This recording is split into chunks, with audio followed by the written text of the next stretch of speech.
I already made a video talking about a couple of the things that I think will be beneficial from AI. So this video, though, is about the dangers of AI. So first thing I want to talk about is how the invention of the clock changed reality. I mean, it changed us on a deep, deep level. Before the clock, people lived their lives and saw their reality as moment by moment. And like the changing of seasons was, so now we look and we say like, okay, if you live in this climate zone on this map, then you can plant these crops on June 1st because you're safe. There won't be any more frost after June 1st.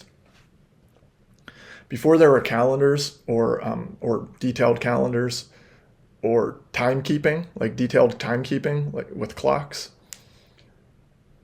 they would measure the things like planting of crops by like when the leaves on an oak tree are the size of a squirrel's foot. That's when you're safe to plant your crops, stuff like that. And that's like such a change in reality. It goes from like an intuitive perception to a very like kind of data-driven perception, I guess. We're a very data-driven world right now.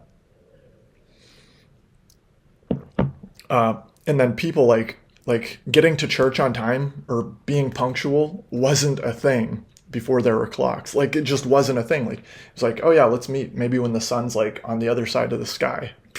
It's like there just was no way to do it. I mean, how would you be punctual? You couldn't. Especially not down to the minute, let alone second.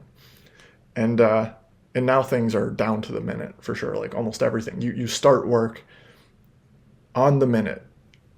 I think, most companies maybe give you like a 5-10 minute leeway. And then they consider themselves generous. But like, for the first 1,000 years of Christianity, towns revolved around a church, and the church had bells. And the bells were what told you that you had to get to church. You didn't have a clock in your house to like check and see. So you knew it was like morning time, and you just waited for the bells. You listened for the bells.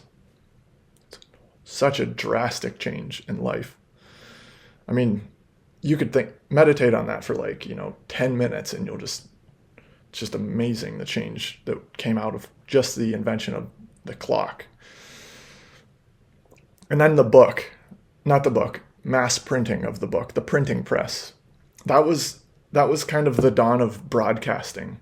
So before that, if you wanted to broadcast something, like the best you could do was like a smoke signal or like a loud bell, and you could maybe get it a little pretty decent distance. Probably the farthest distance you could get something was with a smoke signal. And how much can you tell somebody with a smoke signal? Like you can't fit much information in a smoke signal. So, man. And then the printing press came, and you could broadcast images, you could broadcast text, ideas, like deep ideas, thick books worth, ideas that are as deep and complex as a book. And that changed our reality drastically too. That probably is what eventually turned into the scientific revolution and the world that we have today. Like it was probably the Industrial Revolution. Like, yeah, you need books to be able to broadcast that kind of information, to be able to create such a culture that we have. Another big change. There was a Greek myth I heard about once. I can't remember the myth, but basically like these people, when the person discovered writing, part of that was like, there was like this curse that, you lose part of your memory or not be able to remember as well. And that's kind of true. Like when you write something down, it's kind of not in your mind as much and you're not as focused on remembering it. And you stop exercising your memory muscle and then you can't remember as well.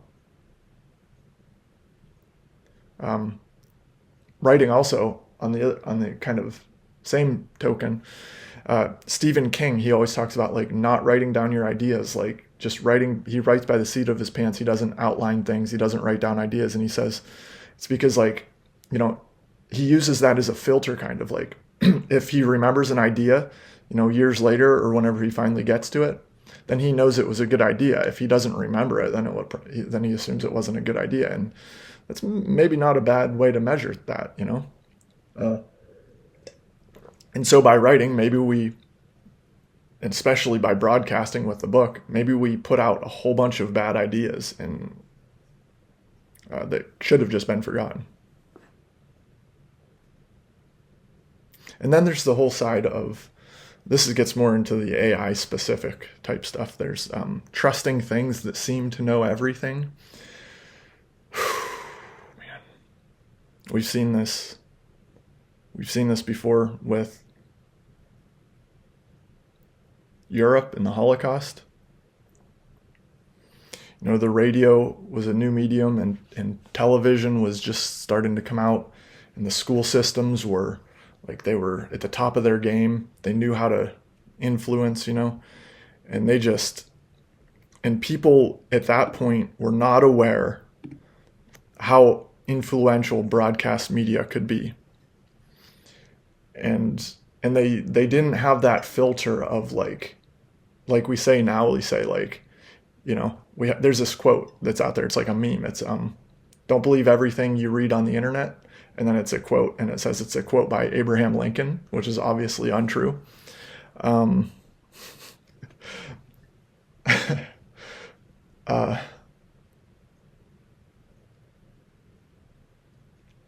unfortunately, in Europe during the Holocaust, they didn't have that filter. And they just thought, you know, the people in charge, the people that are controlling the airwaves, they have the statistics, they have the data, they have the science, they have the truth. And so they outsourced their morals. They said, well, we'll let them make our moral decisions for us because they have the statistics, they have the truth, they know it, they know the answers. So we'll just trust them with our moral decisions. And then bad decisions were made because they were, you know, the people that they trusted, well, they were making bad decisions themselves. And then that was broadcasted, and you saw just terrible, terrible stuff happening. And then the same thing happened again in Africa with the Rwandan genocide in like the 80s or 90s. And again, like, it was radio. This one side of two factions was broadcasting propaganda and convinced everybody that this other side was evil and the enemy, and then told them to kill him. And they did. It was like the drop of a hat. Like, some radio announcer said it, boom. These people didn't have any filter. They didn't understand broadcast media. And so I guess the first thing is, what don't we understand about AI that it could bite us like that? We don't know. We don't know what we don't know. That's scary. It's very important, first of all, that we don't outsource our moral decision making, I think. Luckily, not everybody did in Europe.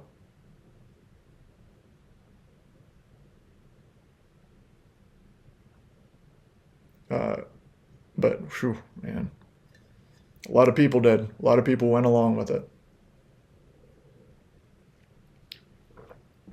And then the other thing is,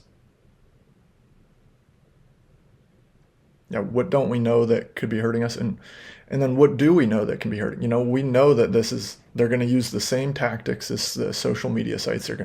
They want to be as addictive as possible. ChatGPT makes money by you using it more. And especially once they start putting ads in it, if they do, you know, they're going to make more money by you using it more. They're collecting your data, and they're getting your money because you're paying. You're either the advertisers are paying for your attention, or you're paying to use the tool without advertisements. So one way or another, OpenAI is making money by getting you to stay on it, to keep using it. And so early AI, it didn't used to say, like, ask you a question at the end every time, like, do you want me to do this for you? Do you want me to do this for you? How about I do this for you? Can I do this for you? Like, it didn't do that, but now you see it doing that because it wants to keep you on and keep you engaged.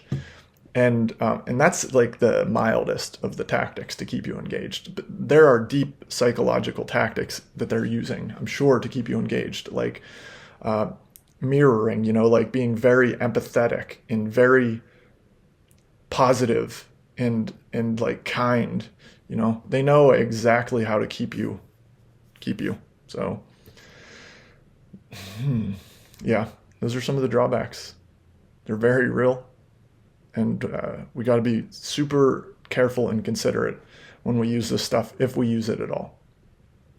And when we do use it, we should also be very temperate, like put limits on it, on ourselves, with how we use it and when we use it. So those are just my thoughts on it anyway. I'm curious, what are your thoughts? Do you have any ideas on other drawbacks that I didn't mention, or other benefits, or anything? I'd be interested to hear. Thanks for watching. If you liked this video, let me know, and give me a thumbs up and subscribe. Thanks for watching. Peace.